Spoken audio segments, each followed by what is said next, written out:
Good evening and welcome to the programme. The headlines this evening. Kofi Annan meets Bashar al-Assad to ask for an immediate ceasefire between the army and opposition fighters. Widespread protests are being staged in Russia against Vladimir Putin's victory in the last weekend's presidential election. A 1-minute silence will be held in Huddersfield in memory of the 6 soldiers killed in Afghanistan earlier this week. And Prince Harry celebrated Anglo-Brazilian relations, describing how the two countries were forging bonds that will stand the test of time. There are renewed diplomatic efforts to end the violence in Syria. Former United Nations Chief Kofi Annan is meeting Syria's President Bashar al-Assad to ask for an immediate ceasefire between the army as well as opposition fighters. But many opposition leaders say it is now too late for talks. The UN now says that more than 7,000 people have died since the violence began, with millions of others more across the country in desperate need of food aid. UN Arab League envoy Kofi Annan met Syrian President Bashar al-Assad to press for a political solution to Syria's year-long uprising and bloody crackdown, in which thousands of people have been killed. Syrian television reported that the two men had begun talks in the presidential palace. Annan met Russian Foreign Minister Sergei Lavrov in Cairo before flying to Damascus in a mark of the pivotal part of Moscow one of Assad's few foreign friends could play in a solution. The Russian Foreign Ministry said Lavrov had reiterated Moscow's calls for an end to violence and the start of dialogue, and emphasized its opposition to foreign interference. Annan confirmed his intention of interacting actively with Russia in resolving the Syrian crisis, a Russian Foreign Ministry statement said. Annan also plans to meet Syrian dissidents before leaving Damascus on Sunday. He has called for a political solution, but the opposition says the time for dialogue is over. We support any initiative that aims to stop the killings, but we reject it if it is going to give Bashar more time to break the revolution and keep him in power. Melam al-Drubi, a Saudi-based member of the Muslim Brotherhood and of the exiled Syrian National Council, told Reuters by telephone. We hope that Annan convinces Bashar to stop the killings, step down and call for a parliamentary election, he said, expressing skepticism that Assad would respond positively. Annan's trip to Damascus followed a violent day in which activists said Assad's forces killed at least 72 people as they bombarded parts of the rebellious city of Homs and sought to deter demonstrators and crush insurgents elsewhere. 2 soldiers and 3 rebels were killed in overnight clashes in the town of Daria on the southeastern outskirts of Damascus, the Syrian Observatory for Human Rights said. Decisive victory has eluded both sides in increasingly deadly struggle that began as a mainly peaceful protest movement a year ago and now appears to be sliding into a civil war. The United Nations estimates that Syrian security forces have killed well over 7,500 people. Syria said in December that terrorists had killed more than 2,000 soldiers and police. Lavrov was due to meet Arab foreign ministers in Cairo later in the day, on the sidelines of an Arab League meeting on Syria. Russia and China vetoed a UN draft resolution last month which would have backed an Arab League plan calling for Assad to step aside as part of a detailed transition plan to democracy. Both countries say they support Annan's mission, but Russia has resisted Western and Arab demands for Assad to quit, saying no such outcome can be predetermined or imposed from outside. If Annan can persuade Russia to back a transitional plan, the regime would be confronted with the choice of either agreeing to negotiate in good faith or facing near total isolation through the loss of a key ally. The Brussels-based International Crisis Group said in a paper this week. Annan had discussed mission on Friday in a call with UN Secretary-General Ban Ki-moon and the head of the Cairo-based Arab League, Nibai al-Abari. I have very strongly urged Kofi Annan to ensure that there must be an immediate ceasefire, Ban told reporters in New York after the call. After a ceasefire, he said there should be inclusive political solutions found through dialogue.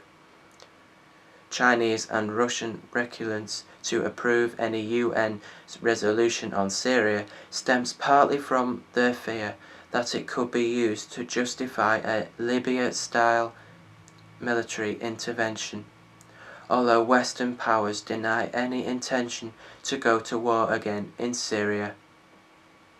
Russia, an old ally of Damascus and its main arms supplier, has defended Assad against his Western and Arab critics.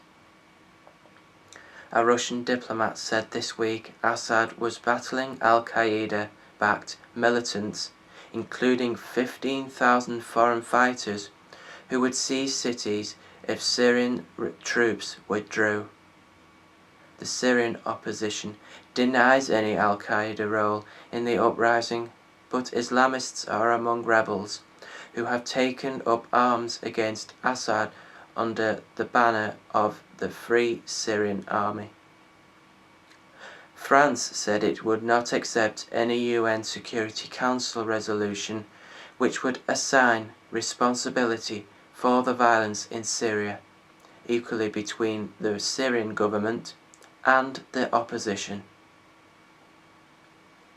There is no equivalence between the savage repression that Bashar al-Assad's clan has perpetuated for months and legitimate desire of the Syrian people for the respect of their rights, said Foreign Ministry spokesman Bernard Valero. Foreign Minister Aline Juppe denied Russian suggestions the West was seeking for pretext for military action. The option of any military intervention is not on the table, he said. US Secretary of State Hillary Clinton and Lavrov, her Russian counterpart, will meet in New York on Monday on the sidelines of a special UN Security Council ministerial meeting on Arab revolts, with Syria likely to be on a central topic. Others taking part in the council session are Juppe and British Foreign Secretary William Hague. China will be represented at the ambassadorial level. Widespread protests are being staged in Russia against Vladimir Putin's victory in last weekend's presidential election. There is tight security on the streets in Moscow, where several thousand Russians have gathered in central Moscow for a rally seen as a test of the opposition's ability to mount a sustained challenge to President-elect Vladimir Putin. Demonstrators carried white balloons and wore white ribbons, the symbols of protests that began over a disputed parliamentary poll on December the 4th, and are intended now to highlight allegations of fraud in the presidential election. Putin won on March the 4th. Putin's opponents hope to attract a large crowd to maintain the momentum of the rallies, which could quickly fade following Putin's triumph and the detention of hundreds of people during or after protests on Monday. Early signs were that protests would be smaller than the largest protests that have attracted tens of thousands of people over the past 3 months. The mood was relaxed on a cold but sunny day in Moscow's Novy Abrat Street at a rally approved by the city authorities. Police were out in force and 2 helicopters hovered overhead. Protest leaders addressed the crowd from a stage bearing the slogans for new elections, and these are not elections, this is not a president. These authorities are legitimate, a opposition leader and protest organizer told the crowd.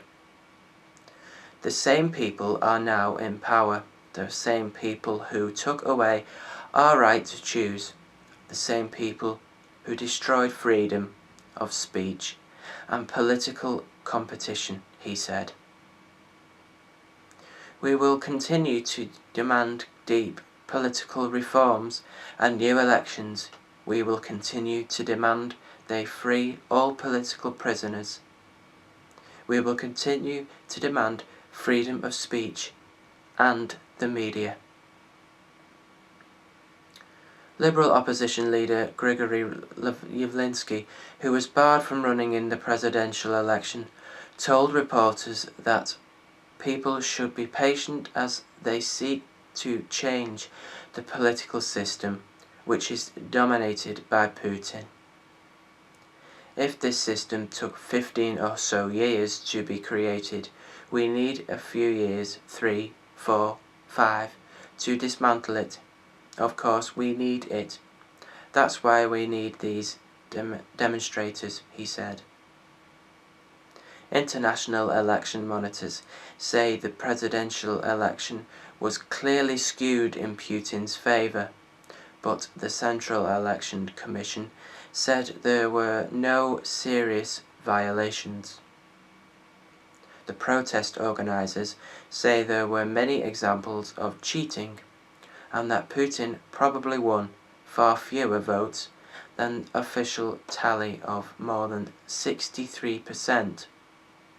They refuse to recognize the official results. There will be a 1-minute silence in Huddersfield in memory of the 6 soldiers killed in Afghanistan later this week. Players and fans will pause ahead of Huddersfield Town's football game to remember the men, 4 of whom were from Yorkshire. They were killed when a bomb went off under their armoured fighting vehicle on Tuesday night. The family of Sergeant Nigel Coop have paid a moving tribute to their eldest and highest ranking of the 6 soldiers. Sergeant Coop's mother said he had prepared the family well for what might happen, but that she will still never believed that she could only lose her son. Sergeant Coop was father to 2 little girls himself. His widow said their eldest daughter had declared, "Daddy is a star now." Sport, and Chelsea's caretaker manager Roberto De-Matteo takes charge of his first Premier League fixture. His side takes on Stoke City at Stamford Bridge and could have John Terry available for selection after his recent knee surgery. De-Matteo whose appointment comes after last week's dismissal of Andre Villas-Boas, refused to be withdrawn on his long-term plans. And finally, Prince Harry celebrated Anglo-Brazilian relations, describing the two countries were foreign bonds that will stand the test of time. The royal's comments came as he launched the great initiative in Rio de Janeiro, a £25,000 million campaign that aims to capitalise on the London Olympics and Queen's Diamond Jubilee, and attract millions more to visit, study, and to do business in the UK during the next few years. Sugarloaf Mountain, Rio's landmark, was the venue for the event, and the best of British was on display, from car brands with long associations with Britain, Bentley, Aston Martin, Mini and Jaguar, to leading fashion labels including Viennese Westwood, Stella McCartney and Burberry. Culture Secretary Jeremy Hunt and Chris Holmes, Britain's most successful Paralympic swimmer, the winner of 15 medals and the director of Paralympic integration for London 2012, joined the Prince for the event. Harry told the audience, who included artists, cultural leaders, entrepreneurs and opinion formers from across Brazil, "It's wonderful to see here tonight so much that is truly great about Britain, and particularly about our flourishing partnership with Brazil." In business, the UK is now Britain's fourth largest foreign investor in education, innovation, technology, fashion, and even in shopping. Britain and Brazilians are forging bonds that will stand the test of time and take us forward together into the 21st century. I feel it's going to be a great era for our two countries, for the friendship between us. Something like a marriage now. There's an idea. Rio is one of 14 key cities identified for Britain's biggest ever tourism campaign, including Mumbai, Sao Paulo, and Shanghai. The launch followed others in New York and Los Angeles, and the campaign will head to New Delhi, Melbourne, and Tokyo. Amongst the guests were model Lily Cole, a supporter of the great campaign, who said, "There are things that Britain does that are here to be celebrated. I'm proud to be part of that celebration, and I think it's wonderful to be in Rio too. And Brazil is doing so amazingly as a country. It is an exciting time."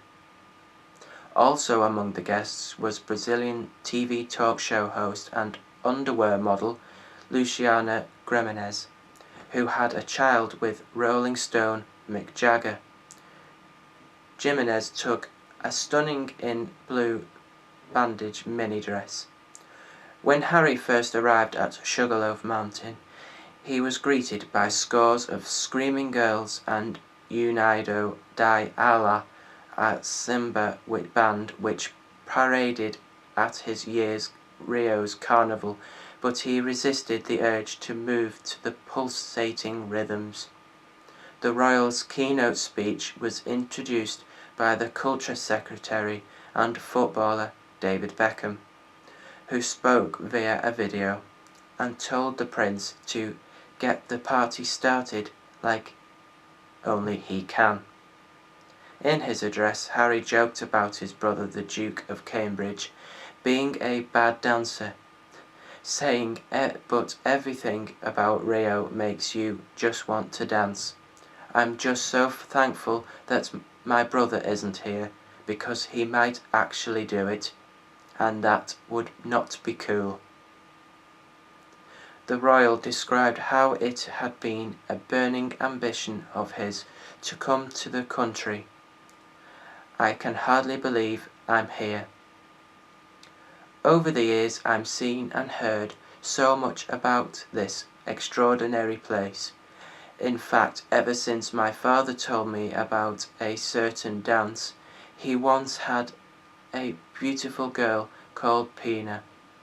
It just seems to have struck in his mind for some reason. Brazilian-born designer Daniela Halel, founder of the label Al-Assad, a favourite with the Duchess of Cambridge, and who created her much-copied engagement dress, was also a guest. Miss Halel staged a fashion show at the event, much to the delight of Prince Harry, who smiled broadly and clapped during the presentation of her designs. Guests at the event dined on a special menu devised by the renowned British and Brazilian chefs, Marcus Waring and Roberta Sudbrack. Prince Harry also toured a presentation of James Bond memorabilia, which included Odd Job's bowler hat and the Sugarloaf Mountain cable car that featured in the scene of a showdown between the Bond villain, Jaws, and Roger Moore's Bond in the 1979 Moonraker. Later, Harry will start and take part in a sport relief mile run with groups of children and young adults. Brazilian Adriana Bahar, one of the world's outstanding beach volleyball players of her generation, will take a training session on Rio's Flamengo beach tomorrow with Harry as one of her pupils. And the Prince will join former rugby player Wayne Morris, now ahead of community at Premiership Rugby, for a touch rugby session. Rugby is a growing sport in Brazil and will be an Olympic sport for the first time in 2016 when Rio hosts the Games. During the day, Harry will also tour a Rio favela or slum to see the various projects, from a cricket match to a community centre and health unit. That's all for now. I will have a late news update at 8 o'clock tonight, but until then, have a great evening. Goodbye.